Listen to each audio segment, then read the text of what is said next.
I tracked down the top 5 banks that will approve a new LLC without proof of income. That means no tax returns, no bank statements, and definitely none of those weird financial documents only your accountant knows how to translate. So in just a minute, you'll see why no doc is one of the biggest myths in the funding game, and I'll show you the 5 banks that should be your first stop on your business credit journey, the fastest way to build a banking relationship from scratch, and how to get access to serious capital without selling your soul to underwriting. And you should know that all of these cars do require a personal guarantee, which I know a lot of you guys are not cool with. So I put together a no PG business card master list with 25 plus cards and counting on it. With these cards, you never have to worry about high credit usage, tanking your personal credit score, because it never even shows up on your personal credit report. So there's no hard credit pulls, your score stays untouched, and there's no personal guarantee either. So you're not personally responsible for the debt. And so here's the big one. If your business ever struggles and you have to shut it down for some reason, you can walk away debt-free personally. So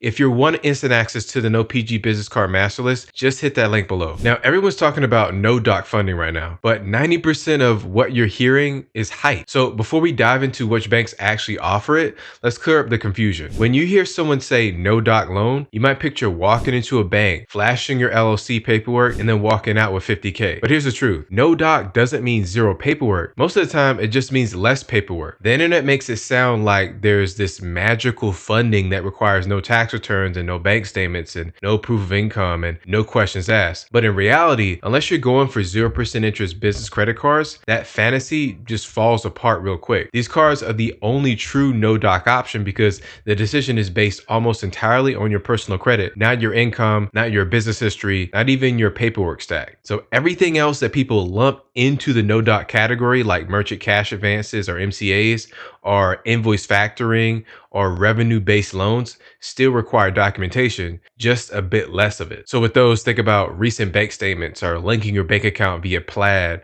or merchant account activity or invoice history, which is not nothing. I get it. When you're trying to get your business off the ground, the last thing you want to be is buried in paperwork. But don't fall for the idea that someone will just hand you 6 figures based on a dream and a domain name. So stick to strategies that actually work, and that starts with understanding what no doc really is. So if you want something that doesn't ask for your soul in return, you want to go after the 0% interest business credit cards. They're your best friend when you're just starting out. And you should really avoid revenue-based lending. So let's talk about the dark side of funding for a second.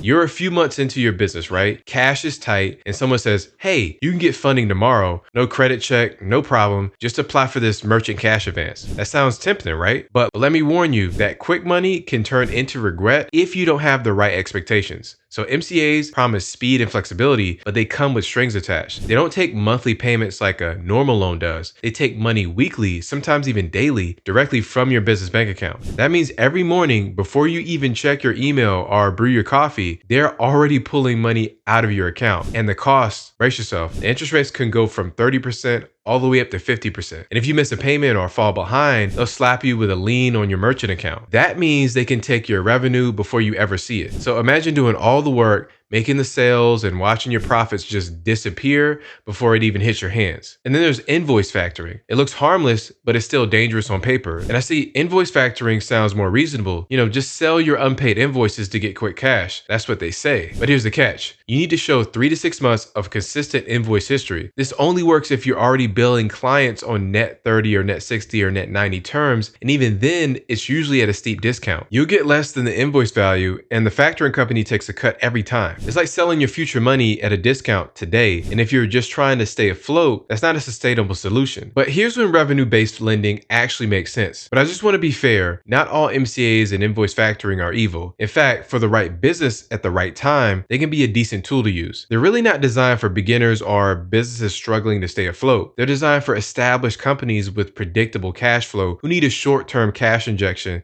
to seize an opportunity fast. Like you just landed a big order and need upfront capital to fulfill it, or you're expanding inventory ahead of a seasonal sales spike, or maybe you can confidently pay it off within a few weeks or months. In those cases, revenue-based lending can be worth the cost if you know exactly what you're doing with it. But listen, if you've got solid personal credit, then you're sitting on one of the cleanest and fastest ways to fund your business, and that's through 0% interest business credit cards. You don't need a 5-year-old LLC. You don't even need to be pulling in $10,000 a month. You don't need to show income or docs or P&Ls or bank statements. You just need good personal credit. I'm talking 700 plus FICO score. That's going to get you in the game. You need a clean credit profile. That means no recent charge-offs or collections or wild utilization. Lenders want to see that you're responsible even if you're not rich yet. And an LLC helps, but you can apply as a sole proprietor using your social security number. Though for long-term business credit building, you want to get that LLC, trust me. But really that's it. No tax returns, no cash flow verification, no really,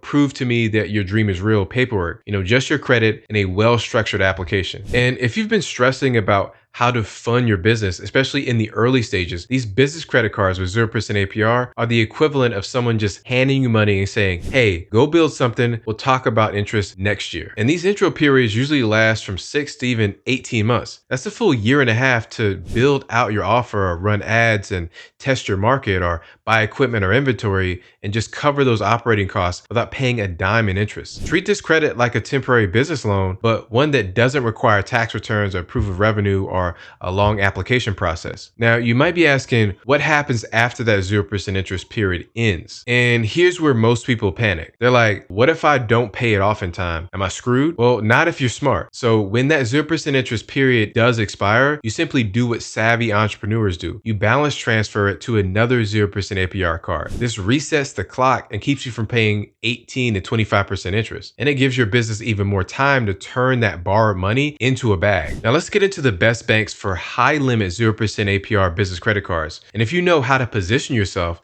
these banks can hand you 10, 25, even 50K in 0% interest credit lines with no docs and no proof of income. But you have to be prepared. So the first one is Chase. They have their Chase Ink Unlimited and Ink Cash cards, which I like a lot. These Chase offers up to 12 months of 0% APR, and you can apply for 2 business cards within 30 days, often with just one hard pull. They typically pull from Experian, and while you don't need a prior relationship, a solid business relationship manager can make or break your approval odds and your limit too. I've seen numerous business owners walk away with $50,000 limits on a single card. The next bank is Amex. They have their Amex Blue Business Plus and their Blue Business Cash cards. They pull from Experian, and they don't require a prior relationship to get approved either. But here's the part nobody talks about. Once you're in their system, almost all of your future business card applications are going to be soft pulls, and they only hard pull if you're approved. So with Chase, this kind of lets you test your odds across multiple cards without damaging your credit, which is a absolute massive advantage. The next bank is Wells Fargo. They have their Signify business card, and they recently rolled this one out with 12 months of 0% interest on that new card. But listen, they're going to be strict on relationships.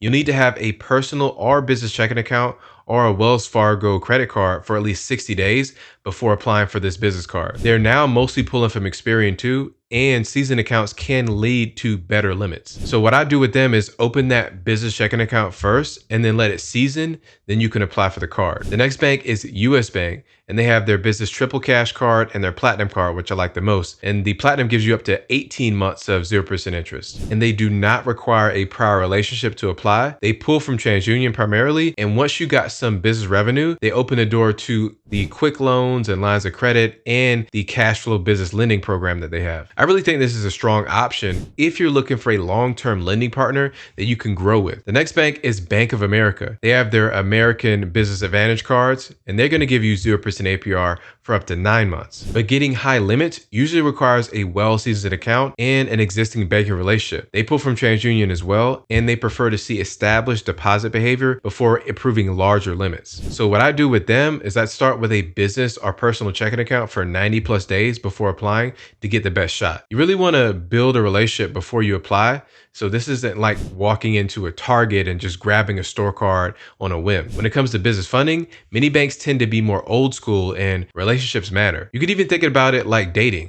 If you walk up to a stranger and say, hey, can I borrow $30,000 real quick? You're going to get laughed out of the room. But if you've been showing up consistently, depositing money, managing accounts, and building trust over time, now they're listening to you. So here's my quick process about how I would lay the groundwork before ever hitting apply with most of these banks. First, I would open that business checking account, mostly only require around $100 to get started. Then I would make regular deposits, even if it's $50 to $200, just a few times a week. it shows activity. Then I would let it season for at least 30 to 90 days. That's a short track record that can tip the scales in your favor. And if possible, open a personal credit card or CD or merchant processing with that same bank. This really strengthens your overall profile and shows that you're already part of their ecosystem. Now, why does this matter? It's because when your business credit app hits underwriting, you don't want to look like a random stranger off the street. You want to look like someone that they already know, someone that they trust with a higher limit and a faster approval. This one simple move of building a relationship early can be the difference between a $5,000 approval and a $25,000 one. And trust me, when you're trying to scale or buy inventory or hire help, that extra 20K changes everything. So play it smart. Don't just apply cold. Show up first and let the bank get to know you before you start asking for the bag. A really good example of someone who built a strong banking relationship is Wayne. He actually walked into a Wells Fargo and then walked out with a $25,000 business line of credit with no docs, no tax returns, and no revenue verification. So click on the next video here to learn how Wayne always finds the right banker and gets them to treat him like a VIP. Thank you for watching.